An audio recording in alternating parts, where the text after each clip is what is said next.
주님, 그렇습니다. 우리가 믿음의 고백을 합니다. 모든 것은 합력하여 선을 이루어 가실 것을 믿습니다.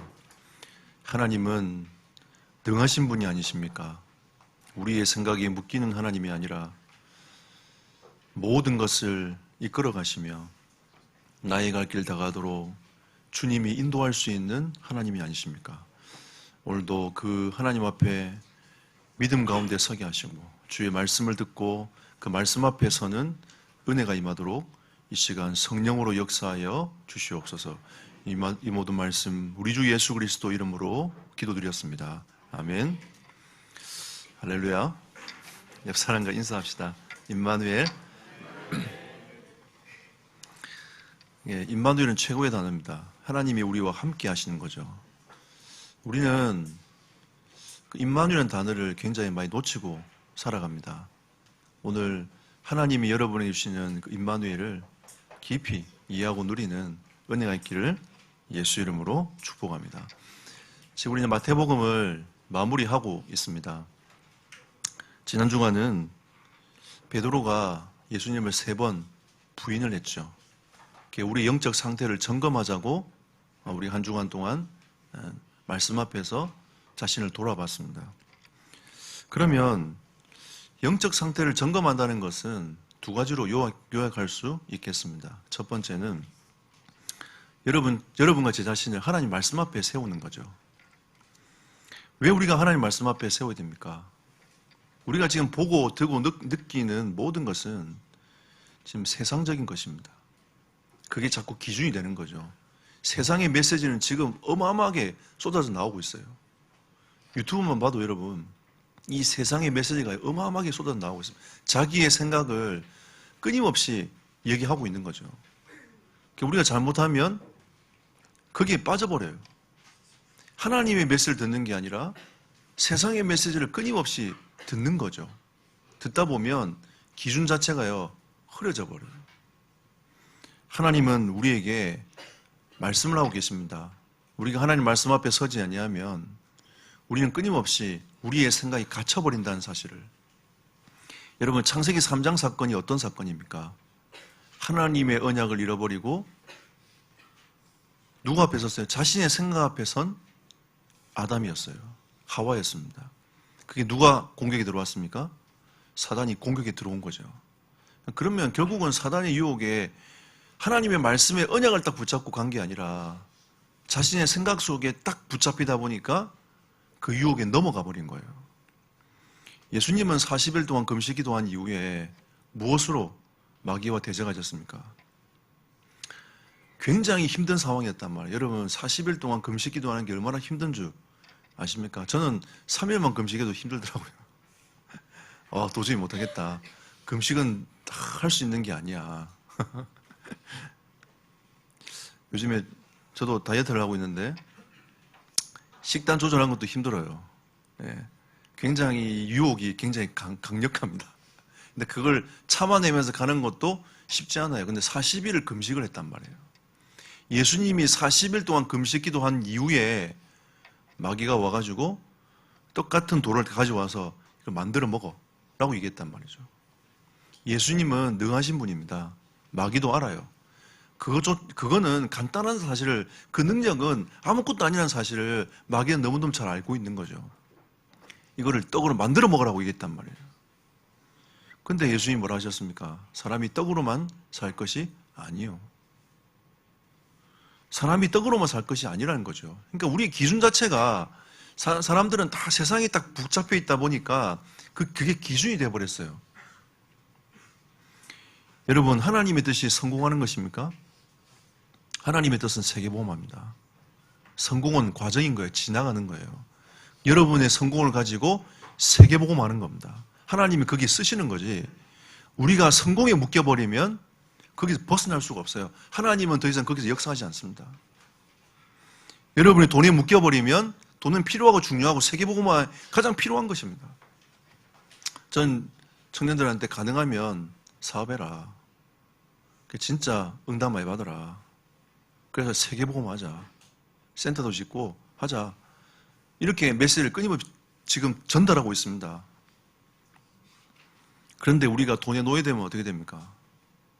하나님은 그걸 뛰어넘어 지나가서 하나님의 나라를 이루도록 만들어가는 거죠. 여러분, 왜 우리는 이런 소식을 가끔씩 듣습니다. 그 로또에 당첨된 사람이 완전 인생이 망가졌다고. 왜 그들이 인생이 망가집니까? 로또 되기 전에 그들은요, 자기 나름대로 각인과 뿌리와 체질 내린 게 있어요. 돈이 생겼잖아요? 그냥 그 각인과 뿌리와 체질로 자기 인생이 사라지는 겁니다. 돈 없을 때는 생각만 하고 있지, 그걸 실행에 옮길 수 있는 돈이 없단 말이에요. 근데 갑자기 20억, 30억이 생기니까 그걸 실행에 옮기는 겁니다. 사단이 그걸 파고 들어간 거예요. 결국 인생이 망하는 겁니다, 여러분. 결국 여러분, 우리가 지금 마음에 품고 있는 이게 응답이 왔을 때도 응답이 이어지도록 되어지는 거지. 여러분 마음에 품고 있는 게 하나님의 것이 아니면 응답이 오잖아요? 그럼 그게 여러분 인생을 무너뜨리는 결과가 되는 겁니다.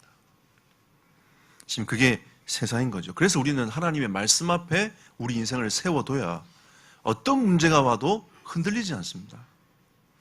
오늘 우리의 성가대 찬양했습니다. 우리에게 고난이 온단 말이죠. 문제가 와요.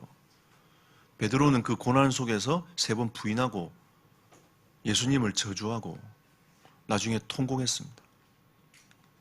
나머지 제자들은 어떻게 했습니까? 다 뿔뿔이 다 흩어졌어요.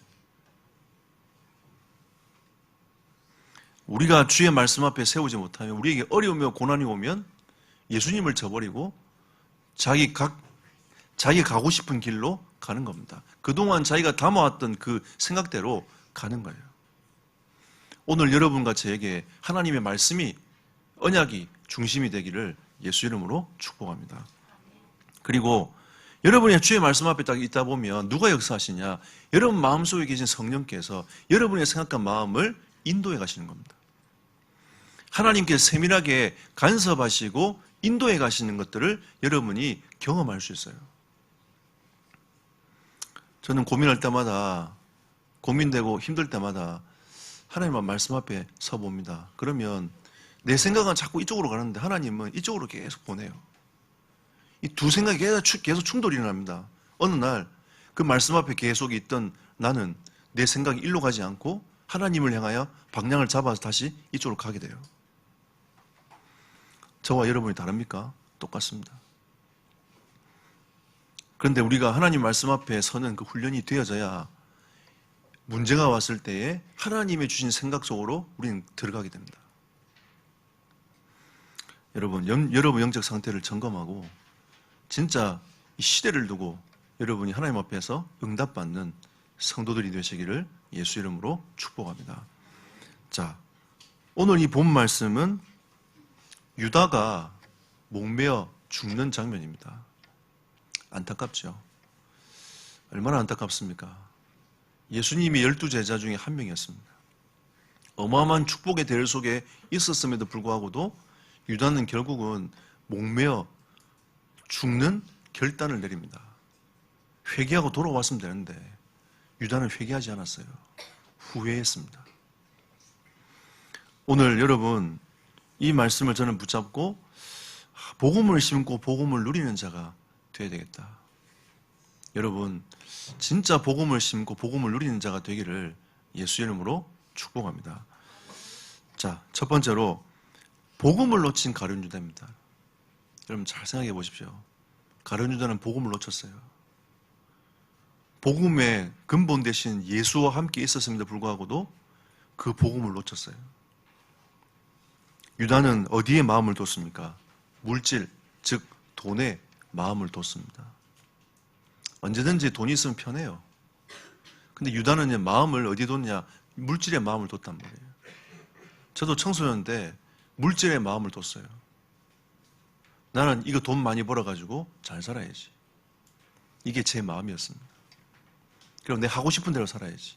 이게 진짜 제 마음이었어요. 그런데 그걸 포장을 한 겁니다. 내가 돈 많이 벌어가지고 교회 장로가 되어서 내가 주의 나라를 위해서 쓸게요, 하나님. 이게 저의 포장이었어요. 제 밑에 속에 있는 진짜 제 마음은 돈 많이 벌어가지고 내가 혼자 잘 먹고 잘 살아야지. 이게 제 청소년 때 가졌던 제 각인이었어요. 목사님 지금도 그렇습니까? 그렇지 않습니다. 지금 바뀌었어요. 저의 가치가 바뀌고 각인이 바뀌었습니다. 근데 그때는 그게 제 마음이었단 말이에요. 그러니까 여기에 이걸 어떻게 하면 내가 돈을 벌고 살아갈 건가를 늘 고심하고 살아가는 거죠. 근데 그게 있잖아요. 나중에는 사단의 통로가 돼가지고 저를 계속 그쪽으로 파고들어가도록 만들어가는 겁니다. 거짓되게 만들고. 내 인생이 하나님 앞에 서는 인생이 아니라 돈 앞에 서는 인생으로 자꾸 제 인생이 바뀌어져 갔어요. 유다도 그랬을 거예요. 유다도 생각이 늘 돈, 물질, 내가 잘 먹고 잘 살아야지. 결국 유다는요, 예수님을 따라갔던 이유가 반드시 이 땅에 지상 왕국이, 예수님이 함께하는 지상 왕국이 이루어질 거야. 마음에 딱 갖고 있었단 말이에요. 그러고 내가 12제자니까 중요한 자리에 내가 앉지 않겠냐. 그러면 나는 이 돈을 많이 벌어가지고 잘 먹고 잘 살아야지. 이 생각이 딱 있었던 인물이 유다였어요. 왜 그랬냐? 성경 보십시오. 요한복음 12장 3절에서 5절. 마리아가 값비싼 향유를 가지고 예수님께 붓습니다. 예수님께 부으면서 예수님의 그 십자가를 준비하는 장면이 나와요. 근데 유다는 뭐라 합니까? 왜 그 돈을, 그 값비싼 향유를 왜 예수님께 부었냐? 그것을 팔면 300데나리온이 될 텐데 그 돈을 가지고 가난한 사람에게 도와주면 좋지 않겠냐? 포장을 한 거예요. 저처럼 포장을 한 거예요. 결국은 성경은 뭐라고 있냐? 그 돈을 훔쳐가기 위해서 한 말이라고 성경은 기록하고 있습니다. 우리는요, 굉장히 포장을 잘해요. 우리가 하나님 말씀 앞에 서는 인생이 아니라 포장하는 인생인 겁니다. 유다도 그랬단 말이에요. 말은 얘기합니다. 가난한 사람이 그 돈을 갖다 주면 그 가난한 사람들이 유익이 될 거 아니냐 라고 유다는 얘기하고 있지만 하나님은 그 마음을 알고 계시는 거죠. 요한은 그 성경은 하나님께서 그 성경 기록하도록 만드셨어요. 그 돈을 훔치기 위해서라고 말씀하고 있는 거죠. 결국은 마태복음 27장 3절에 보니까 예수를 얼마에 팔았습니까? 은 30에 팔아버렸어요. 여러분, 은 30이면 여러분 어느 정도 가치 되는지 잘 모르잖아요. 옛날 구약시대 때 황소가 노예를 받아가지고 죽여버렸단 말이에요. 그 노예 한 사람의 값이 은 30이었어요. 그러면 어떤 결과입니까? 예수님을 노예 취급밖에 못한 거예요. 그러니까 자기가 계속 이 돈 하고 있으니까 그냥 노예 값으로 팔아버린 돈이 은 30이었어요. 그러니까 예수를 어마어마하게 가치 없게 여러분, 금 30도 아니고 은 30으로 팔아 넘겨버렸다니까요. 그 당시에 노예가 뭐 사람 취급받습니까? 대충 돈 거래하고 끝내버리는데 예수를 그렇게 팔아 넘긴 겁니다. 우리는 은 30에 팔아 넘겼구나 생각하지만 유다는요, 예수가 그 정도밖에 가치가 안 됐던 거예요.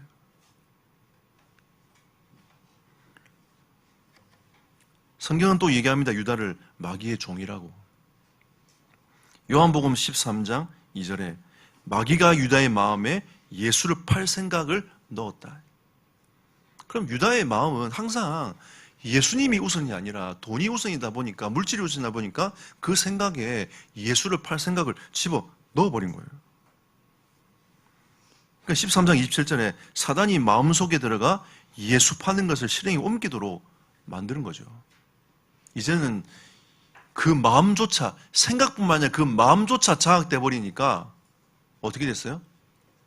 실행에 옮길 수밖에 없는 영적 흐름을 가버린 거예요.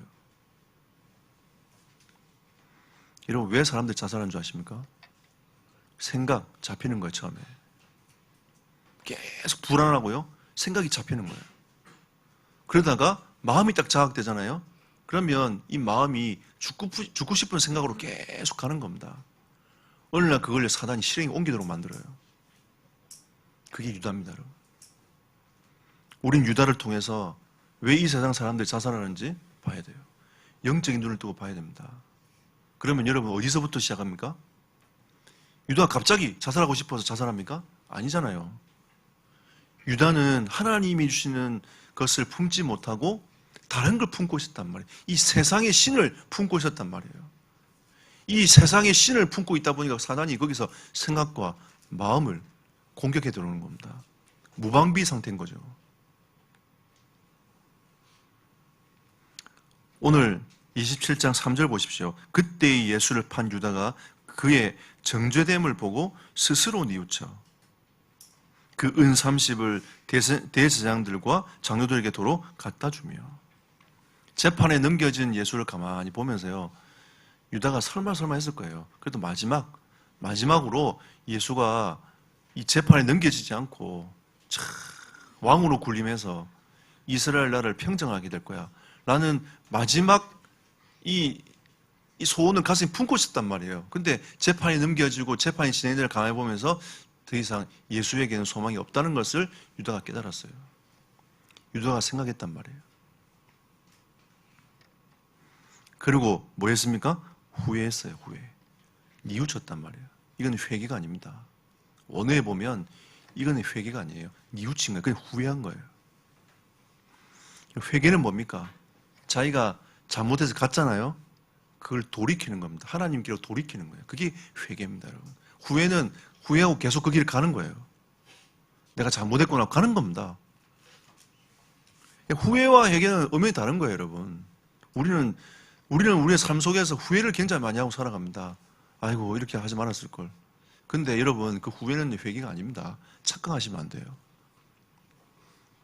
근데요, 유다는 회개를 하지 않고 후회를 했습니다. 결국은 유다는 자살할 수밖에 없는 영적 상태까지 이르게 된 거죠. 그때 회개했으면 돌이켰을 거예요. 근데 회개하지 않고 후회했다는 거죠. 복음을 놓친 가룟 유다는 점점 생각과 마음이 뺏기고 스스로 그 죽음의 길을 선택할 수밖에 없는 쪽으로 쭉 간 겁니다. 그래서 하나님 오늘 우리에게 이 본 말씀을 통해서 복음을 심고 누리는 자가 되어라고 말씀하고 있는 거죠. 그래서 두 번째로 여러분과 저는 그리스도 예수 안에 거하는 자가 되어야 됩니다. 저는 이 바울이 왜 예수 안에 거하라, 그리스도 안에 거하라, 그리스도 예수 안에 거하라 이렇게 말씀했는지 충분히 이해가 가요. 빌립보서 2장 5절에 너희 안에 이 마음을 품으라고 말씀하고 있습니다. 어떤 마음입니까? 그리스도 예수의 마음을 품으라. 여러분, 그리스도 예수의 마음을 품는 은혜의 길을 축복합니다. 이 마음 품으려면 주의 말씀 앞에 서야 돼요. 여러분, 다른 길이 없습니다. 왜 나에게는 은혜가 임하지 않습니까? 여러분, 말씀 앞에 서면 은혜가 임하게 되어 있어요. 진짜 여러분 말씀 앞에 딱 서면 은혜의 흐름이 계속 임하게 되어 있습니다. 여러분, 예수 안에 거하는 것이 무엇입니까? 예수님이 직접 보여주셨어요. 마태복음 20장 28절 섬기는 겁니다. 예수님은 섬김을 받으러 온 것이 아니라 섬기러 오셨다라고 말씀하고 계세요. 그리고 왕으로 오신 게 아니라 대속물로 내어주기 위해서 오셨다라고 성경은 분명히 말씀하고 있는 겁니다. 누구만 몰랐던 거죠? 제 아들만 몰랐던 거예요. 유다만 몰랐던 겁니다. 대속물로 내어줘야 되는데 십자가로 가야 되는데 그들은 늘 자꾸 생각이 지상 왕국을 생각하고 있었다는 거죠. 여러분, 그리스도 예수 안에 거하는 게 무엇입니까? 그러면 하나님은 지금 우리에게 세계복음화를 명령하고 계세요. 우리는 끊임없이 세계복음화를 가슴에 품고 그 걸음을 걸어가는 게 그리스도 예수의 마음을 품는 겁니다.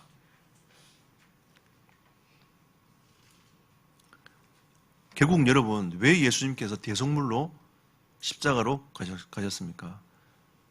그 대속물이 아니면 여러분을 살릴 수 없기 때문입니다. 죄에서 해방시킬 수 없기 때문입니다. 예수님이 죽고 부활하셔야 사단의 권세가 꺾이기 때문입니다. 예수 안에 거하는 자.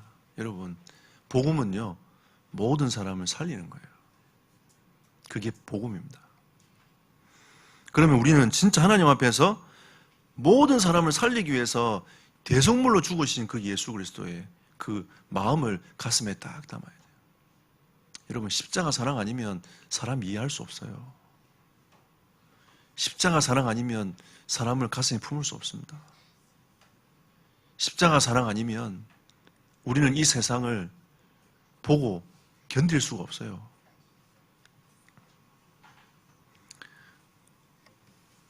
여러분, 십자가의 사랑으로 충만하기를 예수 이름으로 축복합니다. 빌립보 4장 6절 7절 보십시오. 우리는 염려가 들어올 수밖에 없습니다. 끊임없는 염려가 들어와요. 그럼 염려하지 않을 수 있는 방법이 있습니다. 기도와 간구로, 감사함으로 하나님께 아뢰라. 지금 예수님께서 우리에게 계속 뭐라고 말씀하십니까? 기도에 대한 얘기를 계속 하시잖아요. 시험에 들지 않기 위해서 기도하라. 자신도 이 고난의 길을 가기 위해서 예수님도 기도하셨어요. 예수님이 30년 동안 살아가시다가 공생애를 딱 시작하시면서 뭐 했습니까? 40일 금식 기도했어요. 이 나머지 3년 반 동안의 그 예수님의 그 사역을 감당하기 위해서 예수님조차도 기도하셨단 말이에요. 그리고 제자들이 묻습니다. 어떻게 하면 예수님처럼 귀신을 쫓아낼 수 있습니까? 기도 외에는 이런 이유가 나갈 수 없느니라. 예수님은 끊임없이 계속 기도에 대한 얘기를 계속하고 계신단 말이에요. 여러분, 염려하지 말고 주님 앞에 진짜 기도와 간구로 감사함으로 하나님께 아뢰는 은혜가 있기를 축복합니다. 하나님은 모든 것을 할 수 있습니다. 우리의 생각에 우리는 묶여서 안 된다고 우리는 생각하지만 하나님은 모든 것이 가능해요. 기도와 간구로 감사함으로 하나님께 아뢰 보십시오. 그러면 예수 안에서 여러분의 마음과 생각을 하나님께서 지키실 겁니다. 세상의 생각에 마음을 두지 않고 오직 그리스도로 딱 마음을 두도록 하나님이 여러분을 계속 바꾸고 가실 거예요. 그럼 목사님 언제까지 해야 됩니까?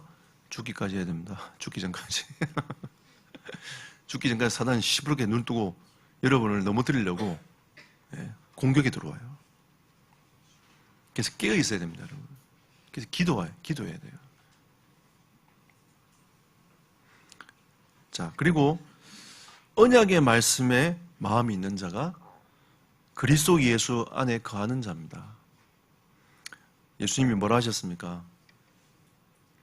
예수 그리스도로 모든 문제 끝냈다. 그게 누가복음 사복음서의 메시지입니다. 그리스도께서 너희 인생 모든 문제를 끝냈어. 이게 주님의 메시지예요. 그게 사도행전 1장 1절입니다. 그리스도께서 모든 인생의 문제를 끝냈다. 여러분 가지고 있는 모든 인생의 문제 그리스도께서 끝내셨어요. 믿습니까, 여러분? 믿어지시면 아멘 하십시오. 진짜 모든 문제를 끝내셨어요. 저는 믿습니다. 저는 나의 인생 모든 문제 그리스도께서 끝내놓으셨어요. 내가 안 믿을 뿐인 거지. 내가 못 믿는 것 뿐인 거지. 진짜 믿어지면 하나님께서 나를 통하여 성령으로 역사하시게 됐어요. 하나님의 나라는 우리 인생의 방향입니다. 여러분이 어떤 직업을 가지든 간에 복음에 하나님 영광에 가리지 않는 직업을 가지면 여러분 그 속에 하나님은 하나님의 나라를 이루어 가기를 원하시는 겁니다. 여러분이 주인 되면 안 돼요. 여러분 가족이 주인 되면 안 됩니다. 어디든지 하나님이 주인 되시도록. 그게 하나님의 나라입니다. 이 교회의 주인 누구십니까? 제가 아니에요. 이 교회의 주인은 하나님이십니다. 그래서 우리는 하나님이 주시는 강단을 붙잡고 말씀의 흐름을 따라 쭉 가는 겁니다. 왜? 저도 말씀 붙잡고 가요. 내 영적 상태를 지난주간 점검했고 계속 하나님 앞에서 내가 서고 나는 지금 내 마음에 품고 있는 것이 하나님의 나라인가를 한 번 더 생각하고 그 마음을 품고 기도하고 결국 우리는 하나님 나라 갈 건데 어떻게 가느냐가 중요한 거 아니겠습니까? 하나님의 말씀을 붙잡고 그 말씀의 인도를 따라 가느냐, 아니면 계속 헤매다 불신앙하다 가느냐. 광야에서 가데스 바네 38년 동안 그거 쳐다보고 불신앙하면서 가느냐, 아니면 믿음으로 가나안 땅을 정복에 들어가느냐. 여러분, 이 싸움입니다. 여러분, 여호수아 갈렙처럼 가나안 땅을 정복에 들어가는 은혜의 길을 축복합니다. 1장 8절은 무엇입니까? 이미 승리해 놓았다는 거죠. 너희들은 증인될 수밖에 없는 것이다. 이미 현장은 그리스도께 십자가에서 모든 문제를 끝냈기 때문에 이미 승리는 따놓은 당상이다. 이미 승리는 끝내놨다. 여러분, 5가지 확신 중에 승리의 확신. 그리스도께서 모든 문제를 끝내놨어요. 우리는 계속 우리의 현실 앞에, 두려움 앞에 서가지고 한 발을 내딛지를 못하고 있는 겁니다. 승리하신 그리스도. 여러분, 그 믿음 가지고 현장으로 나아가십시오. 우린 지금 전도운동하고 있습니다. 계속 우리 영적 싸움을 계속하고 있는 거죠. 나는 이거 할 수 없다고. 난 이거밖에 안 된다라고 우리는 계속 하나님 앞에 메시지를 던지고 있어요. 하나님도 우리에게 계속 메시지를 던지십니다. 아니야. 너는 할 수 있다가 아니라 그리스도 예수 안에서 능력 주신 자 안에서 할 수 있다라고 하나님 우리에게 끊임없는 메시지를 계속 던지고 계시지 않습니까? 그리스도께서 내 인생 모든 문제 끝내놨다고 하나님 우리에게 지금 계속 우리에게 말씀을 하고 계시지 않습니까? 승리해 놓으셨어요. 그래서 우리는 증인의 길을 걸어가는 겁니다. 아멘? 네. 전 증인 될 것입니다. 어디에 증인 될 거냐? 세계복음화에 증인 될 거예요. 하나님이 나를 통해서 준비해 놓으신 길이 있습니다. 그 길에 증인 될 겁니다. 제 소소한 얘기들을 하면 여러분들도 굉장히 공감을 많이 하실 거예요. 근데 주일 메시지이다 보니까 그 소소한 얘기들 다 풀어서 얘기할 수 없어요. 저는 이제 미션 오면 애들 가면 그 아이들한테 제 얘기를 소소하게 얘기합니다.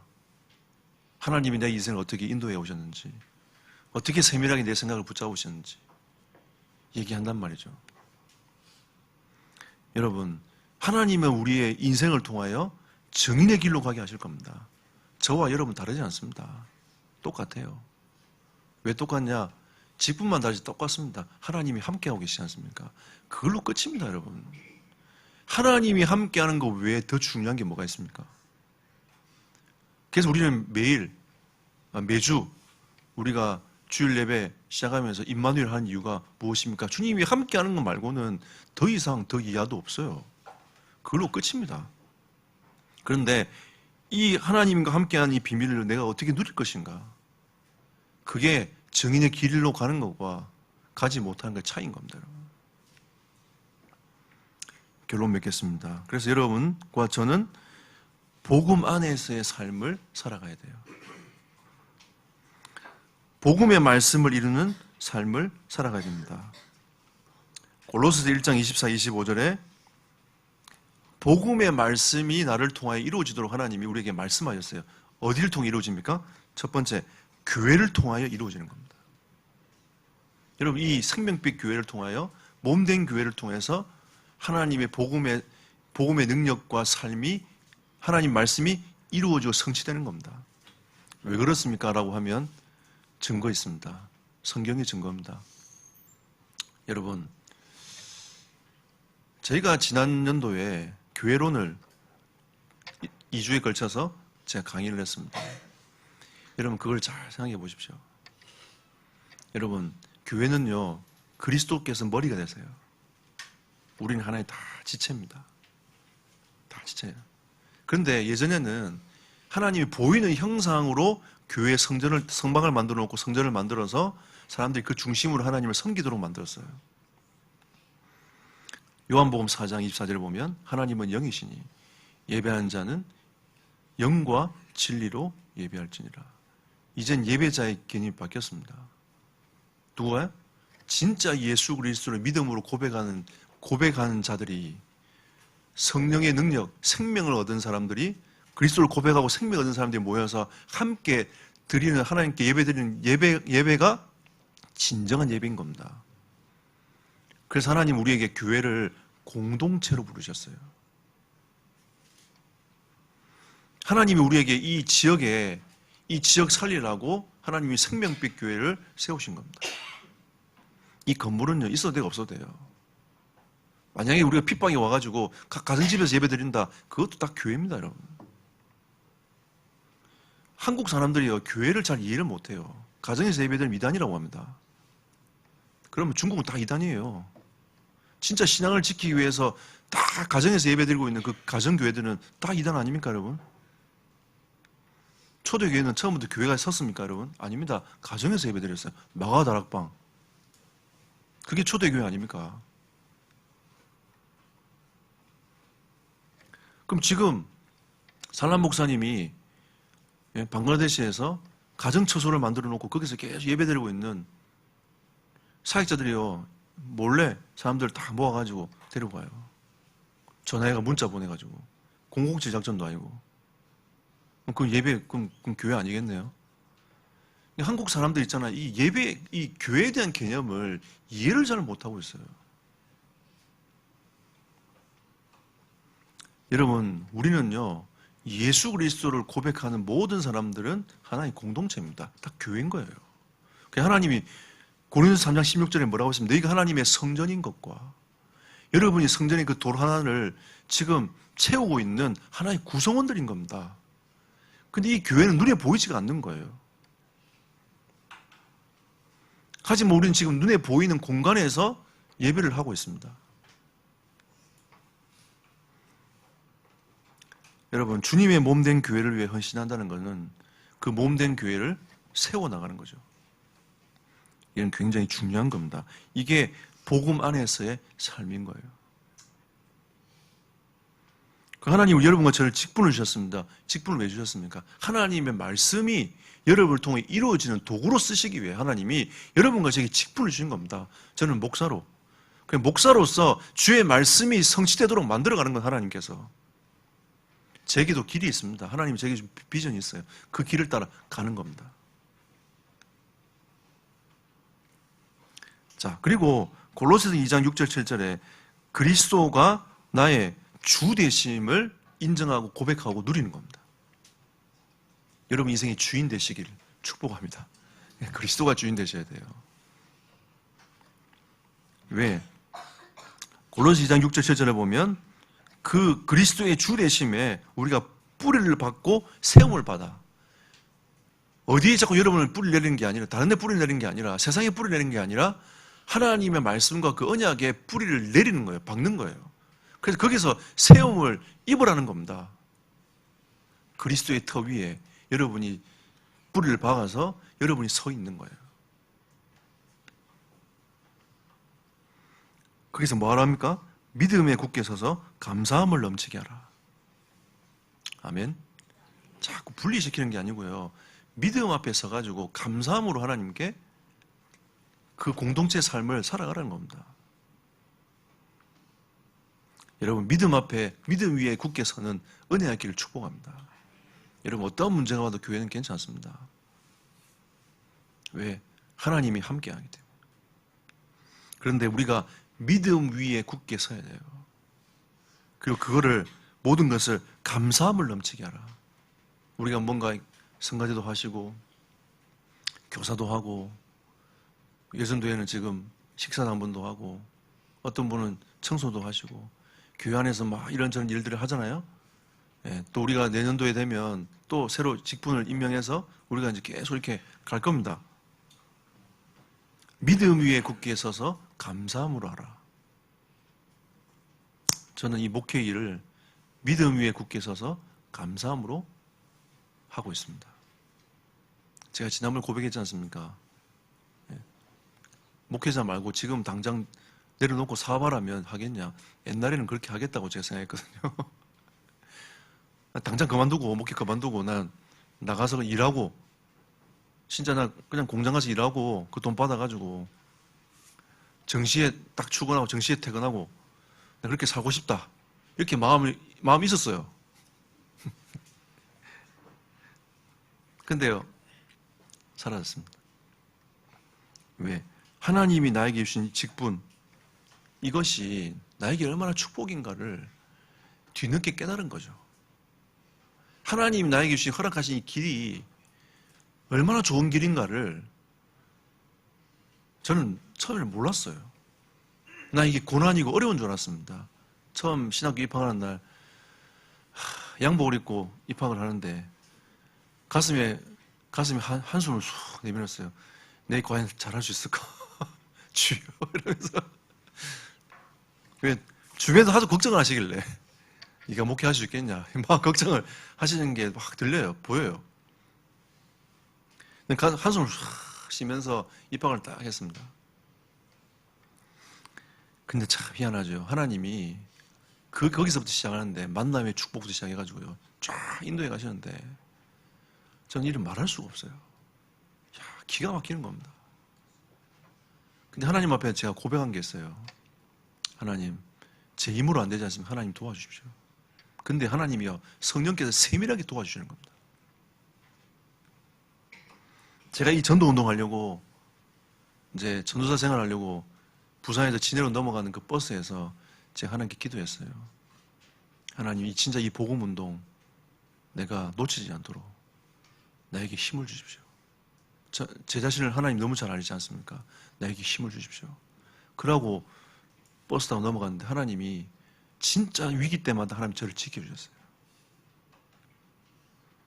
그러다 보니까 어느 날 하나님 여러분을 만나게 한 겁니다.